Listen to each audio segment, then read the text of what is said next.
ఒకటే అడుగుతున్నా, మరిగో పొంగులేటి శ్రీనివాసరెడ్డి గారు, పొన్నం ప్రభాకర్ గారు, బండి సంజయ్ గారు కార్యక్రమంలోకి వచ్చిర్రు. మరి దీన్ని ఏమంటావు? అసలు నువ్వు ఏం మాట్లాడతావో ఇగో బండి సంజయ్ గారు, మేడిపల్లి సత్యం గారు, ఇదిగోండి సేమ్ మేడిపల్లి సత్యం గారు. మరి రాజేందర్ గారు మీరు ఇవన్నిటికీ కూడా మీరు జవాబు చెప్పాల్సిన అవసరం ఉన్నది కదా. ఇవ్వండి కవంపల్లి సత్యనారాయణ గారు, బండి సంజయ్ గారు, ఇది అభివృద్ధి కార్యక్రమం కోసం తిరిగింది. మరి ఆనాడు పొన్నం ప్రభాకర్ గారు 2009లో ఎంపీ ఉన్నప్పుడు, మీరు శాసనసభ్యులు ఉన్నప్పుడు మీ ఇద్దరు కలిసి తిరగలేదా? ఒకరి మీద బురదేయడము, కడుపులంతా విషం పెట్టుకోవడము, ఇవన్నీ బంద్ చేయ బ్రదర్. నేను ఎవ్వరు నమ్మడానికి సిద్ధంగా లేరు. ఇది ఒక్కటి మీరు గుర్తుపెట్టుకోండి. నిన్ను ఆల్రెడీ హుజరాబాద్ ప్రజలు చీగొట్టి పంపించిండ్రు, గజ్వేల్ ప్రజలు చీగొట్టి పంపించిండ్రు, మల్కాజిగిరి ప్రజలు చీగొట్టడానికి సిద్ధంగా ఉన్నారు. మళ్ళీ ఒక కొత్త డ్రామా చేసి పంపుతాం. ఎంత సిగ్గుచేటంటే, నేను పెద్ద నాయకుడిని, హుజరాబాద్ ప్రజలు నన్ను రమ్మంటారు అని ప్రతి ఊరికి 25,000 రూపాయలు పంపించి బండ్లు ఇచ్చి రానైనా మీ దండం పెడతా బంచాను జరన్న వచ్చి హుజరాబాద్కి రమ్మని అన్నారు. నా ఇంటి కూడా ధర్నా చేసి యాక్షన్ చేయరి అని చెప్పి ఊరికి 25,000 రూపాయలు నువ్వు పంపితే కూడా, ఊరికి 25,000 రూపాయలు నువ్వు పంపితే కూడా నీకు వచ్చింది ఎందుమని? పట్టుమని 200 మంది కూడా లేరా. ఆ 200 మందికి ఇక్కడ కూర్చున్నంత మంది కూడా లేరు. దానికి టేబుల్ మీద ఎక్కి మాట్లాడతాను. ఊరిని పట్టుమని 200 మంది లేరు. నేను ఎవడు కోరుకుంటుండు, ఎవడు రావాలని కోరుకుంటుండు? నువ్వు చేసింది ఏంటిది? నువ్వు ఉన్నదేంటిది? ఈ యాక్టింగ్లు డ్రామాలు బంద్ చేయి. నువ్వు హుజరాబాద్ శనివనీడ నిన్ను విడిచిపెట్టుకున్నారు. నిన్ను హుజరాబాద్ ప్రజలు ఎన్నడో మర్చిపోయారు. నువ్వు కొత్త నాటకాలు చేస్తే ఈ ఓవర్ వినడానికి లేదు. అచ్చా, ఇంకొక ఇంపార్టెంట్ విషయం, బట్టి విక్రమార్క ఫోటో. ఇంకోటి ఇంపార్టెంట్ విషయం ఏంటంటే, ఇప్పుడు ఈ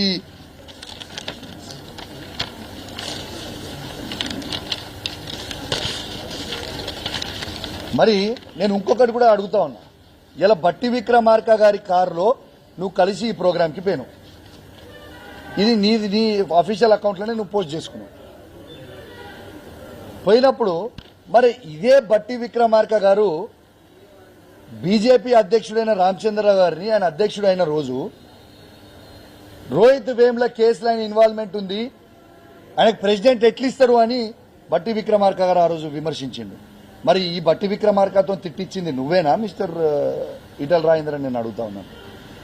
అంటే నువ్వు కాంగ్రెస్ పార్టీలోకి పోతున్నావు అయింది, రేపు నెలలున్నాను ఏడజాలను దిక్కు. ఇప్పుడు ఆల్రెడీ కేసీఆర్ గారిని మోసం చేసినావు, టీఆర్ఎస్ కార్యకర్తలను మోసం చేసినావు, హుజరాబాద్ ప్రజల్ని మోసం చేసినావు.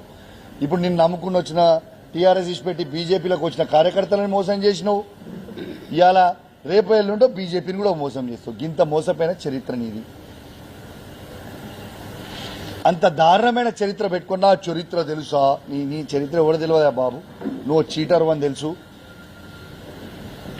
నువ్వు మోసగాని అని తెలుసు, అన్నీ తెలుసు. ప్రజలన్నీ కూడా గమనిస్తా ఉన్నారు.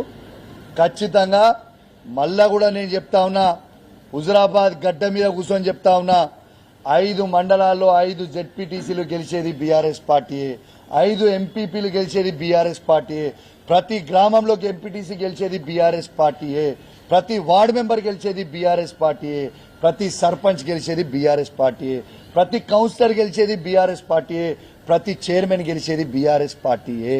రాసి పెట్టుకోండి, మీకు ఇవాళ చెప్తున్న ఈ మాటని. ప్రతిదీ కూడా మళ్ళా కేసీఆర్ గారి జెండా ఎగిరేస్తుంది. ఇక కొన్ని నేను చెప్పాల్సిన అవసరం లేదు. కొన్ని సర్వేలు వాళ్ళే చేసుకురు, వాళ్ళే బయట పెట్టిరు. ప్రతి కాంగ్రెస్ పార్టీ సర్వేలో కూడా ఇక్కడ బీఆర్ఎస్ పార్టీ జెండా ఎగురుతుందని వెరీ క్లియర్గా చెప్పారు. ఖచ్చితంగా నేను చెప్తా ఉన్నా, ఎస్, కేసీఆర్ గారి నాయకత్వంలో ఇక్కడ ఒక బాధ్యత కలిగా శాసనసభ్యునిగా ప్రతి బీఆర్ఎస్ టీఆర్ఎస్ కార్యకర్తని గెలిపించుకునే బాధ్యత నేను తీసుకుంటా. ప్రతి ఒక్కరిని కూడా గెలిపించుకొని తీసుకొని వస్తా అని కూడా ఈ సందర్భంగా తెలియజేస్తూ, అదేవిధంగా మళ్ళొక్కసారి చెప్తా ఉన్నా, 20 ఏళ్లు టీఆర్ఎస్ పార్టీ జెండా మోసిన నాయకులకి మొన్న ఈటల రాజేందర్ గారితో మోసపోయి మీరు ఆడ పోయి ఉండి ఇబ్బంది పడుతున్న నాయకులకు చెప్తా ఉన్నా, మేము ఎవరేమనుకోం. our gates are open. మీరు ఎప్పుడన్నా రావచ్చు. మీకు ఏది ఉన్నా కూడా ఫీల్ ఫ్రీ. మేమేం అనుకునేది ఏం లేదు. మీరు రావచ్చు. మీరు ఒరిజినల్లా మీరు కేసీఆర్ మీద మీ అందరికి ప్రేమ ఉందని నాకు కూడా తెలుసు. మీ అందరు కూడా మన టీఆర్ఎస్ బీఆర్ఎస్ పార్టీకి వాపస్ రావచ్చు. మిమ్మల్ని కేసీఆర్ కేటీఆర్ సార్ సమక్షంలో హరీష్ రావు గారి సమక్షంలో తీసుకుపోయి కల్పించి మరీ మీకు స్వాగతం పలుకుతామని ఇవాళ హుజరాబాద్ గడ్డ మీద నుంచి ప్రతి వాళ్ళ కార్యకర్త కూడా చెప్తా ఉన్నాను. ఎందుకంటే పాపం వాళ్ళని తీసుకుపోయి మోసం చేస్తే వాళ్ళు ఆగమాగం ఉన్నారు. కాబట్టి ఈ సందర్భంగా తెలియజేస్తూ ఇవాళ మీ క్లియర్గా మీ ద్వారా యావత్ తెలంగాణ ప్రజలు మొత్తం వినేలాగా ఇవాళ కేసీఆర్ గారిని ఏ విధంగా మోసం చేసిండో, హుజరాబాద్ ప్రజల్ని ఏ విధంగా మోసం చేసిండో, ఆయనతోని టీఆర్ఎస్ బీజేపీ కార్యకర్తలని ఏ విధంగా మోసం చేసిండో, ఇవాళ మళ్ళా రేపు బీజేపీని కూడా ఏ విధంగా మోసం చేయబోతుండో క్లియర్గా మీ ద్వారా అందరికి కూడా మీ ద్వారా చెప్పింది. మీ అందరు కూడా చూసిర్రు, విన్నరు. ఇక ప్రజలు కూడా నిర్ణయిస్తారని కోరుతున్నాం. ఇంకోటి కూడా అన్నాడు, నేను ఎమ్మెల్సీ విప్ ఉన్నప్పుడు ఆయనని ప్రోటోకాల్ ఎమ్మెల్యేగా ఉండి ఆయన పిలవలేదట. నువ్వు రాక నీ అహంకారం పెరిగిపోయి దీనికి పిలిచేది అధికారులు. ప్రతిసారి నీకు ప్రతి ప్రోగ్రాం ఉన్నప్పుడు అన్నా నేనే ఎమ్మెల్సీ ఉన్నా, నేనే విప్పుకున్నా, ఎవ్రీ ప్రోగ్రాంకి ప్రతి ప్రోగ్రాంకి ఇక్కడ ఉన్న శాసనసభ్యునిగా ఆయనను పిలిచిండ్రు. ఆయన రాలే, అహంకారంతో రాలే. ఇలా అదే అధికారులు నన్ను ఫోన్ చేసి మీరు రాండి అని పిలిస్తే నేను బరాబర్ ప్రతి గవర్నమెంట్ ప్రోగ్రాంకి నేను పోతున్నా. నువ్వు రాక నీకు అహంకారం పెరిగిపోయి పిలవలేదు అన్నాడు. మరి నిజం చూపిస్తావానే? ఇప్పుడు శీలా పలకాలు అన్నీ ఉన్నాయి, మేము పెట్టిన అన్నీ అట్లనే ఉంటాయి. నువ్వు ఎమ్మెల్యేగా ఉండి బీజేపీ పార్టీలో గెలిచిన ఎమ్మెల్యేగా ఉండి నీ పేరు పెట్టలేదంటే నేను ముక్కు భూమికి రాకుతాను, ఎమ్మెల్యే పదవికి రాజీనామా చేస్తా. లేకుంటే నువ్వు నీ ఎంపీ పదవికి రాజీనామా చేస్తావా చెప్పు? ఏ ఒక్క శీలాఫలకం మీదైనా నువ్వు ఎమ్మెల్యే ఉన్నప్పుడు నీ పేరు లేకుండా పెట్టినామని ఒక్కటి చూపించినా నా ఎమ్మెల్యే పదవికి నేను రాజీనామా చేస్తా, లేకుంటే నీ ఎంపీ పదవికి నువ్వు రాజీనామా చేయాలి. లేకుంటే ఉట్టిగా నోటికి వచ్చినట్టు నువ్వు మాట్లాడతాం, మేము బురద జల్లి మీదేసిపోతాం అంటే ఇక్కడ ఎవడు ఊకునేటోడు ఎవరు లేడు. నువ్వు పెద్ద చీటర్వి. నువ్వు ప్రతి కులాన్ని చీటింగ్ చేస్తావు, ప్రతి ఒక్కరిని చేస్తావు. నీ అంత పెద్ద చీటర్ ఈ ప్రపంచంలో లేడు. You are labelled as cheater. రేపు రాబోయే ఎన్నికలలో నువ్వు ఏడ కూడా గెలవలేవు, అయిపోయింది నీ పని, ఖతం అయిపోయింది. ఇది రాసి పెట్టుకో. హుజరాబాద్ ప్రజలు చీగొట్టిరు, గజ్వేల్ ప్రజలు చీగొట్టిరు, రేపు మల్కాజిరి ప్రజలు కూడా చీగొట్టడానికి రెడీ ఉన్నారు. ఇవాళ నువ్వు హుజరాబాద్ గడ్డ మీద హుజరాబాద్ ప్రజలు కూడా నీకు రాజకీయ భిక్ష పెడితే నువ్వు షామీర్పేట్ గడ్డ అన్నావు, ఇక్కడ ఉన్న గడ్డ మీద ఉన్న అడ్డా అన్నావు. ఇవాళ ప్రజలు మొత్తం కూడా మా హుజరాబాద్ నియోజకవర్గంలో ఉన్న 2,50,000 మంది ఓటర్లు, ప్రతి ఒక్కరు కూడా ఈ మాటని మీరు గమనించాలి. నేను ఖచ్చితంగా మీకు సోషల్ మీడియాలో మాట్లాడింది, మీడియాలో మాట్లాడింది మళ్ళీ మీకు కూడా ప్లే చేసి ప్రతి ఒక్కరు కూడా పంపిస్తాను కూడా ఈ సందర్భంగా తెలియజేస్తూ సెలవు తీసుకుంటా ఉన్నాను. జై తెలంగాణ, జై కేసీఆర్.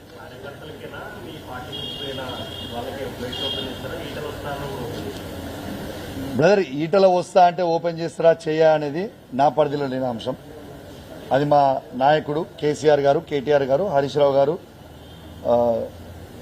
డిసిషన్ తీసుకోవాల్సిన అంశం. నా చేత లేదు. ఒకటి. రెండోది, గేట్స్ ఓపెన్ అండ్ నా పరిధిలో ఏం వర్క్ ఉందంటే, నా పరిధి స్థాయి ఏంటంటే సినా నన్ను అడిగిన క్వశ్చన్ మంచిగా ఉంది. నా పరిధి స్థాయి ఏంది? నా నియోజకవర్గం నా పరిధి. నేను ఒక శాసనసభ్యుని. పాపం మా టీఆర్ఎస్ పార్టీ జెండా కేసీఆర్ గారి మీద ప్రేమ ఆ టీఆర్ఎస్ కార్యకర్తలకు పోయిన వాళ్ళకు ఉన్నది. అప్పుడు ఈటల రాజేందర్ గారు వాళ్ళని మోసం చేసి మబ్బ పెట్టి అప్పుడు బీజేపీలకు తీసుకుపోయారు. పాపం ఇప్పుడు వాళ్ళు గిలగిల కొట్టుకుంటుండి మోసం చేశారు. కాబట్టి వాళ్ళందరికీ కూడా ఒక బాధ్యత కలిగ శాసనసభ్యునిగా, ఒక కేసీఆర్ గారి శిష్యునిగా వాళ్ళందరికీ కూడా నేను స్వాగతం పలుకుతా ఉన్నాను. మళ్ళా రమ్మని చెప్పి చెప్తా ఉన్నాను. ఏ యాంగిల్లో మేము ఒక్కటైతాం? మా టీఆర్ఎస్ కార్యకర్తల వరకు అదే అడిగపడుతున్నాం. ఎందుకంటే మా జెండా మోసారు కదా బ్రదర్ 20 ఏళ్ళు. మాకు కూడా ప్రేమ ఉంటుంది కదా మా కార్యకర్తల మీద. రమణన్న, మా 20 ఏళ్ళు మా కేసీఆర్ గారు జెండా మోసినప్పుడు మాకు కూడా ప్రేమ ఉంటుంది కదా వాళ్ళ మీద. రమ్మని చెప్తున్నాం. Nothing wrong.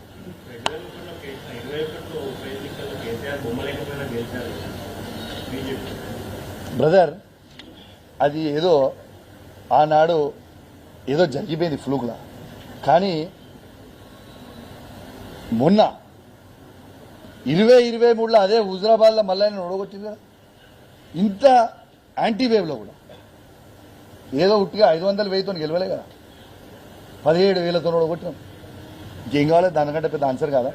హుజరాబాద్ గడ్డ కేసీఆర్ అడ్డా 2004 నుంచి 2023 వరకు ఏ ఎలక్షన్ పెట్టినా జనరల్ ఎలక్షన్ పెట్టినా